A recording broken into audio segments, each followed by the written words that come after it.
You want to get rich on Airbnb. That's why you're here. But some of you are so desperate to become wealthy using Airbnb that you're making the number one mistake that will keep you from ever making real money using Airbnb. In this video, I'm going to teach you the one thing that you're doing wrong if you're starting your Airbnb business or you're scaling it right now, and the 3 ways that this one decision will set your Airbnb future back years. And years of profit, of course, and profit leads to growth. I've made $10 million to date on Airbnb doing rental arbitrage, and I can tell you from experience that this one decision is a huge one. Stay to the end of the video because I'm going to teach you how to fix this mistake and nearly double your profit per door as an Airbnb host. Sean Rakicic, professional Airbnb operator. Let's jump in.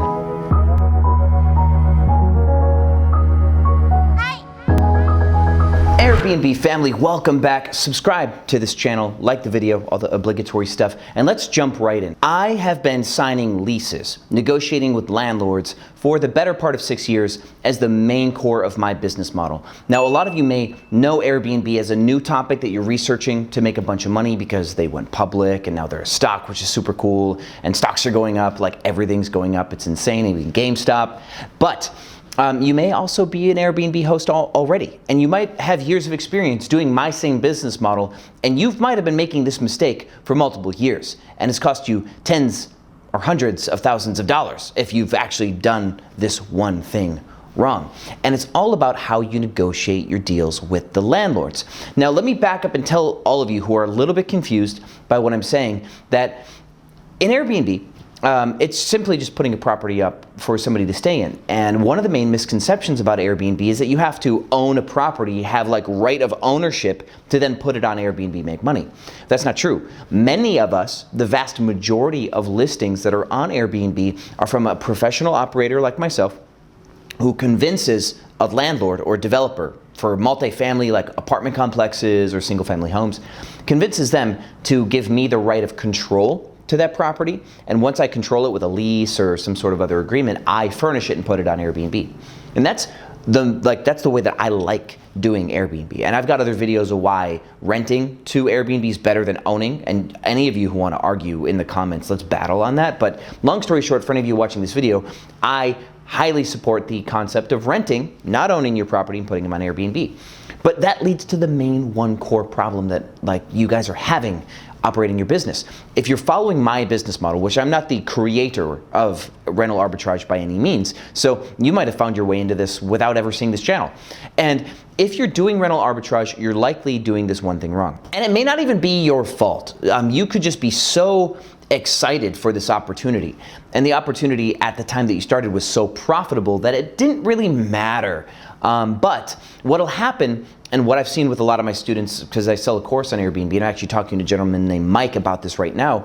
He's negotiating with a landlord, and that landlord wants $2,850 in rent per month for his property. And Mike is super excited about this deal.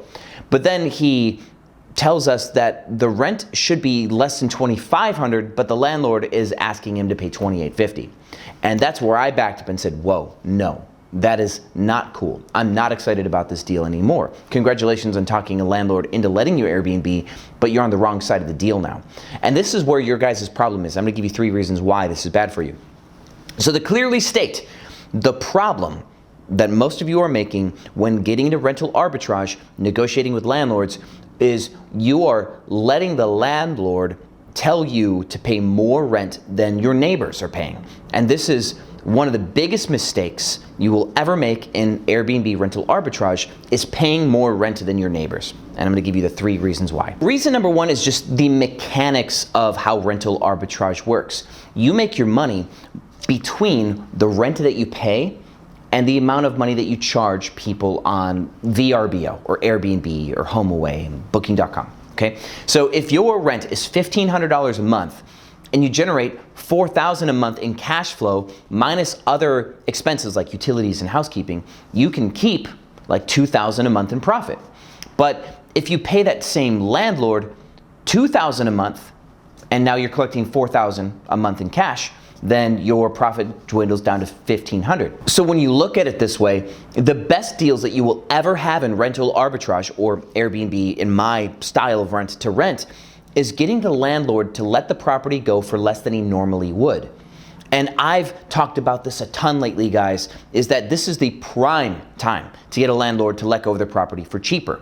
There are buildings doing 2 months free, 3 months free, 10% off of rent plus 2 months free, because the rental market is softening in so many cities right now. They need your money. And so if you're going to negotiate, hey, I'll sign a 2-year long lease or a 3-year long lease for 3 of your apartments right now, I want 8% off and I want 2 months of rent for free up front.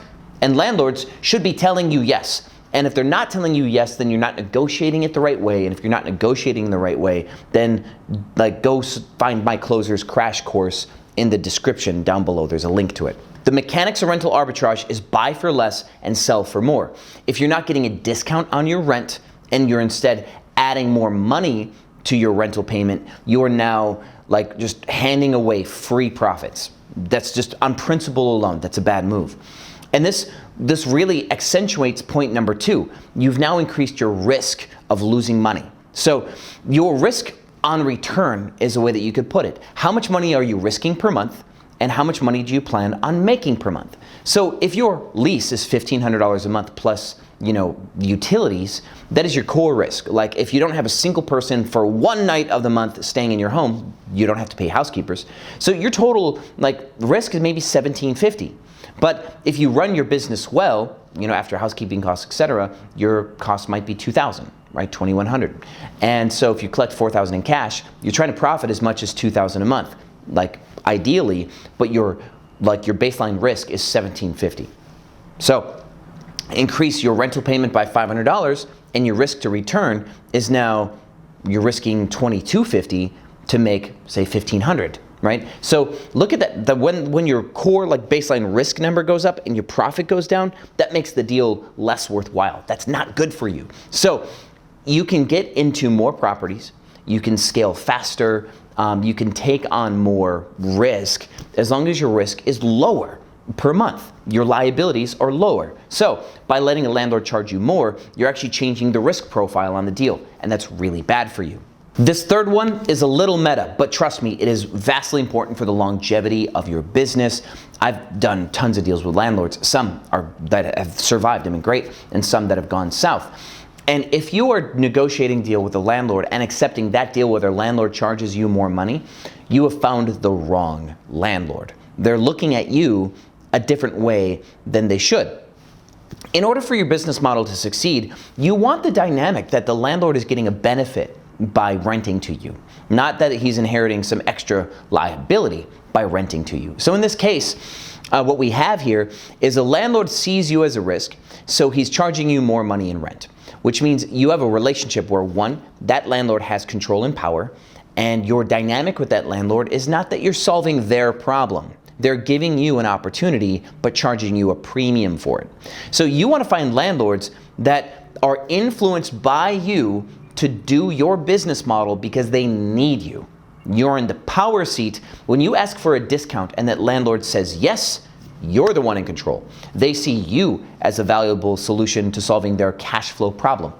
That is the heart of where rental arbitrage is so powerful. So if you're ready to take advantage of the tools that are available to you for you to negotiate these deals, to get a landlord to give you 2 months of rent for free up front, which could be $3,000 to $5,000 in savings, to get a landlord to give you 10% off your rent on a lease, which could be another $2,000 to $4,000 per year in savings, or to get the landlord to not charge you a security deposit, which could save you $1,200 to $2,000. Per lease negotiated, you could save $2,500 in free rent concessions and $2,500 in security deposit discounts and rent discounts. That's like $5,000 per lease.